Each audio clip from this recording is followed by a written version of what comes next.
Students, today we will be studying environmental chemistry. At the end of this unit, you will be able to define atmospheric pollution. You will be able to know the reasons for the ozone depletion and how is water polluted, how is soil polluted, and what are the international standards for drinking water. And you will be able to appreciate the applications of green chemistry in our day-to-day life.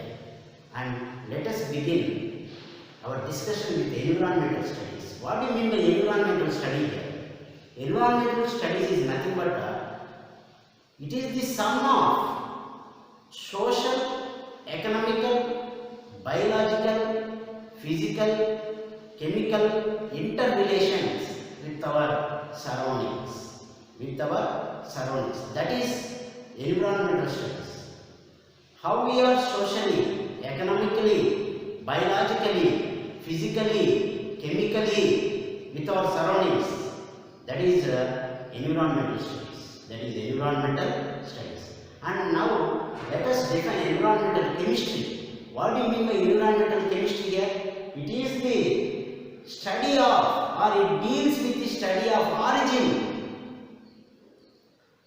transport, reactions, effects and fate of a chemical species in the environment. You see here, it deals with the study of origin, from where that particular substance is originated. Either it is released from a factory or either it is released from an automobile. That is the origin, where that particular substance is originated, or let it be a nuclear power plant, or let it be some pharmaceutical industry, anything. It deals with the study of origin, from where it is originated. Either it can be artificially or natural. Transport, then how it reaches from one place to another place. That is from I can say from air to soil, or from air to water. And what are the reactions of that particular substance when it reaches air or when it reaches water? And what are the effects? Either it can be good or bad. And what is the fate? And later on what will happen to that particular substance? In the environment. That is environmental chemistry. So environmental chemistry deals with the study of origin, transport, reactions, effects and fate of chemical species in the environment. That is defined as environmental chemistry. Now coming to environmental pollution, what do you mean by pollution? Undesirable changes in the environment, the changes that are not accepted, the changes that are not desirable, the changes that are not good. That is defined as pollution. Undesirable changes in the environment is called pollution. The substances that cause pollution is called pollutants. That pollutant can be in the form of a solid, or it can be in the form of a liquid, or it can be in the form of a gas. How this pollutant reaches the environment? Either by human activities or by some natural activities. So pollutant how it reaches the environment, or how it reaches the atmosphere, or how it reaches the water, or how it reaches the soil, it is by human activities.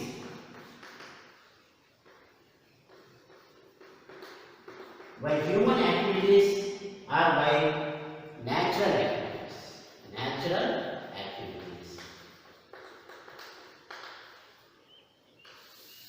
Once it reaches environment, it remains for a longer duration of time. For many decades it remains in that particular medium, either it can be air or water or soil.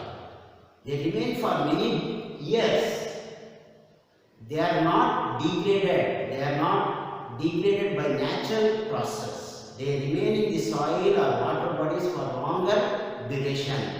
Such substances are called non-biodegradable, which are not degraded by natural process.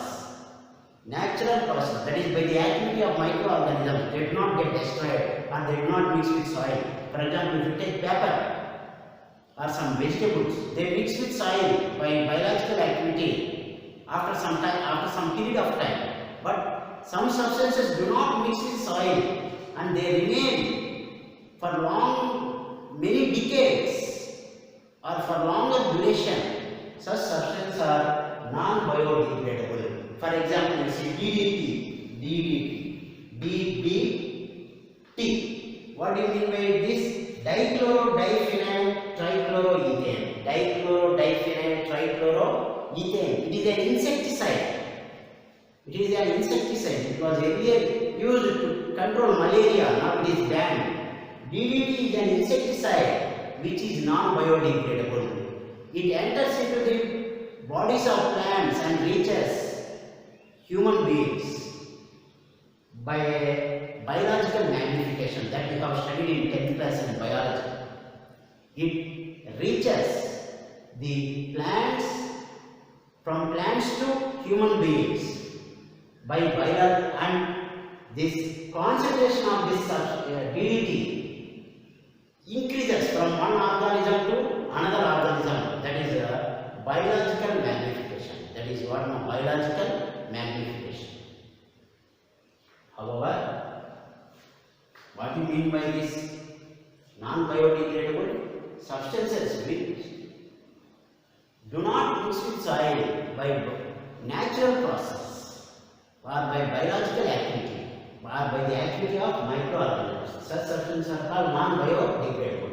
For example, DDT, dichloro-diphenyl trichloroethane, is an insecticide. It is non-biodegradable, which remains in the soil and reaches the plants and animals, and it causes severe problems to the health of plants and animals. And metals, heavy metals such as mercury, lead, also they are non-biodegradable. And nuclear waste are also non-biodegradable, and it is a threat to the environment. It is a threat to the environment. And in the process of environment pollution, pollutants, they originate from a source and get transported by air or water, or they are dumped into the soil by human beings. I already said. Pollutants, they originate from a source and they are transported by air or water, or they are dumped into the soil by human beings. They are dumped into the soil by human beings. So here, what do you mean by pollutant? The substance that causes pollution is called pollutant. Either it can be a solid, or it can be a liquid, or it can be a gas. And what do you mean by pollution? Undesirable changes in the environment is called pollution. Now we will be discussing atmospheric pollution. So the atmosphere that is surrounding the earth, there is not of same thickness at all heights. There are several layers in the atmosphere. Each layer has its own density, and the lowest region of atmosphere in which the human beings along with other organisms live is called troposphere. Is called what? Troposphere. So the atmosphere that is surrounding the earth is not of same thickness at all heights.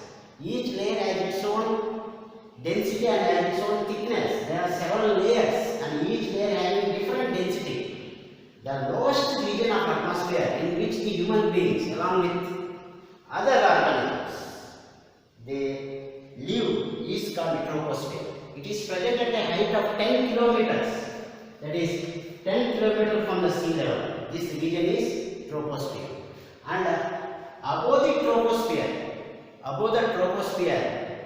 between 10 and 50 kilometers, between 10 and 15 kilometers, that is above sea level, lies stratosphere.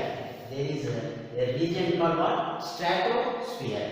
So please remember here, the atmosphere that is surrounding the earth is not having same thickness at all heights. There are several layers in the atmosphere, each layer having its own density. The lowest region of atmosphere in which the human beings along with other organisms they live is called a troposphere. Above, it is present at a height of 10 km from the sea level. Above the troposphere, between 10 and 50 kilometers, that is above sea level, lies stratosphere. It lies what? There lies a region called stratosphere. What is this troposphere? Troposphere is a turbulent. What do you mean by turbulent? A lot of disturbances in the movement of air or water. There is a lot of disturbances. In the movement of air and water. So troposphere is a turbulent, a dusty zone containing air. Dusty zone containing air, more water vapor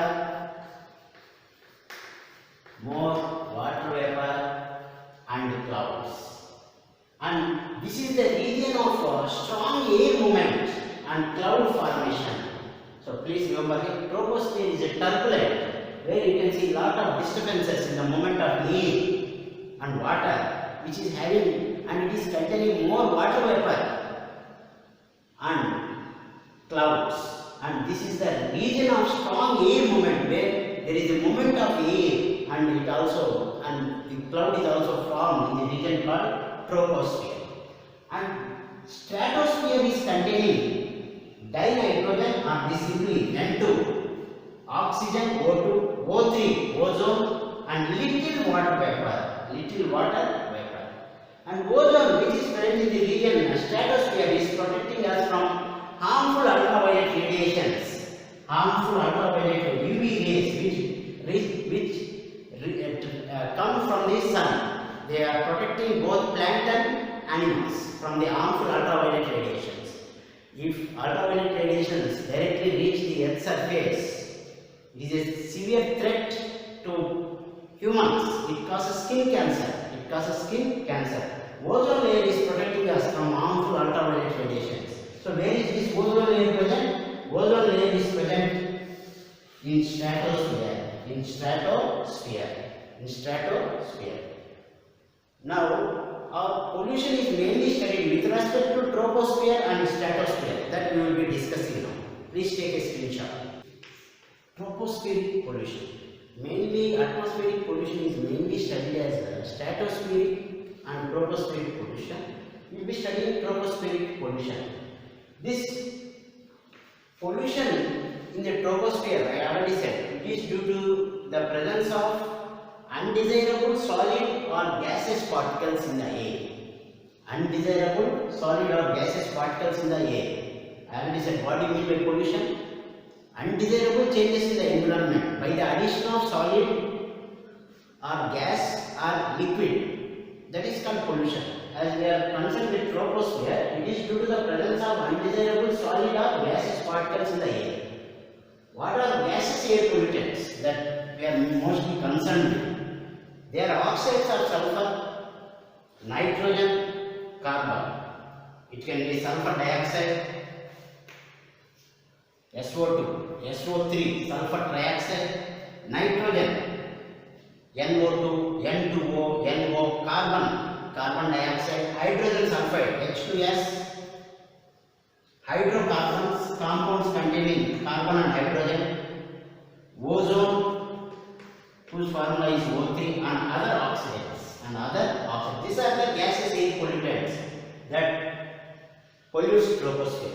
What are the particulate pollutants? There are 5 particles. These are called particulate pollutants. Dust, mist, fumes, smoke, smog. These are the particulate pollutants that pollutes troposphere. What do you mean by smog? A combination of smoke plus fog. Smoke plus fog is called smog. Now we will be discussing gaseous air pollutants. In that, first we are discussing oxides of sulfur. Fossil fuels. What do you mean by fossil fuels? Coal and petrol. Coal and petroleum. When they are burnt, oxides of sulfur are released into the atmosphere. Sulfur dioxide is the most common. It is the most common oxide of sulfur, which is poisonous to both plants and animals. Low concentration of sulfur dioxide, SO2, it causes asthma, bronchitis, emphysema. What do you mean by emphysema here? Abnormal accumulation of air. Abnormal accumulation of air in tissues, especially in the lungs. More air is present in the tissues, especially in the lungs.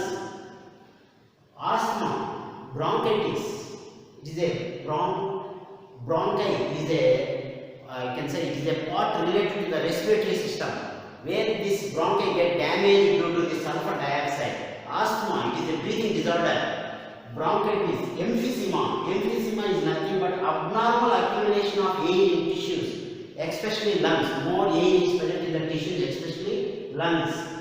So low concentration of sulfur dioxide.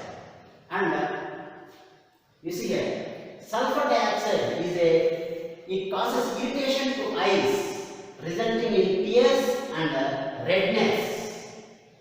The redness of eyes is also due to the sulfur dioxide. And high concentration of SO2, sulfur dioxide, leads to stiffness of flower buds. The flower buds become very stiff and they fall off from the plant. When they become very stiff, it can easily be detached from the plant. So that are the effects of sulfur dioxide. So how is this oxides of sulfur released into the troposphere? When you burn fossil fuels, that is coal and petroleum. The most common oxide of sulfur is sulfur dioxide, SO2, sulfur dioxide. SO2 is sulfur dioxide, SO3 is sulfur trioxide. Sulfur trioxide.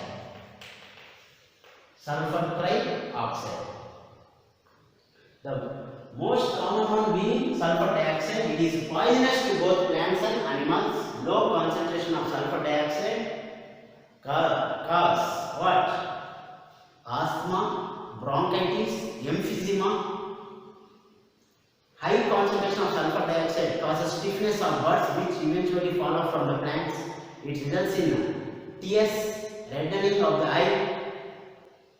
It causes irritation to eyes.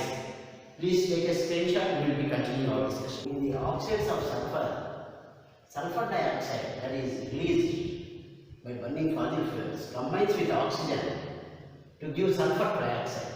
Generally, this reaction is very slow, but in the presence of particulate pollutants, if particulate pollutants are there,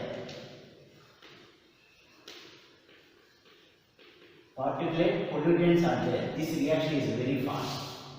Sulfur dioxide is oxidized to sulfur trioxide effectively in the presence of particulate pollutants.